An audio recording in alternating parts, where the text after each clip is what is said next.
લઈને જ જંપી છું. તમે 2023 ના અત્યારે પરિપત્રના પ્રમાણે અમને વળતર આપો છો, તો આ લાઈન કેન્દ્ર સરકારની છે, તો કેન્દ્ર સરકારનો તમે પરિપત્ર કેમ ઉપયોગ નથી કરતા? આ મારો સવાલ છે તમને ગુજરાત સરકારને.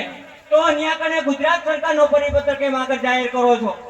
આ પરિપત્રની અંદર કેન્દ્ર સરકારના પરિપત્રની અંદર જાહેર કરેલું છે કે જે મૂલ્યાંકન સમિતિની રચના કરવામાં આવે અને જે જમીન અને જંત્રીને ભાવ અને હાલની અંદર જે માર્કેટ વેલ્યુ પ્રમાણે જે ભાવ નક્કી કરવામાં આવે 20-30% ડિફરન્સ છે, તો મૂલ્યાંકન સમિતિની રચના કરવી પડે.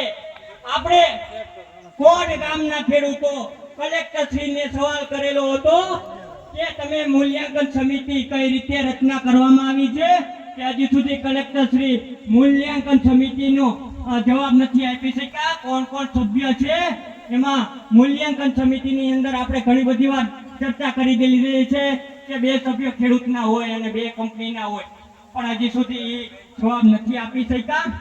એટલે હું કોંજ ગામથી હર્ષભાઈ સંઘવીને ગૃહમંત્રીને કહેવા માંગુ છું કે તમારી ગુજરાતની બાહોશ પોલીસ ડ્રગ્સ વેચાય છે, કે ત્યાં દારૂના ધંધા ચાલુ છે, ત્યાં તમારી આ ગુજરાતની બાહોશ પોલીસ ત્યાં બાહોશતા તમારી કેમ નથી દેખાડતી?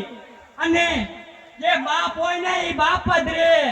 આ જેને દીકરો પોલીસમાં છે અને આ બાપની જમીન છે, આ કોઈના બાપની નથી, આ મારા બાપની છે. આ સરકારનું કામ એક જ છે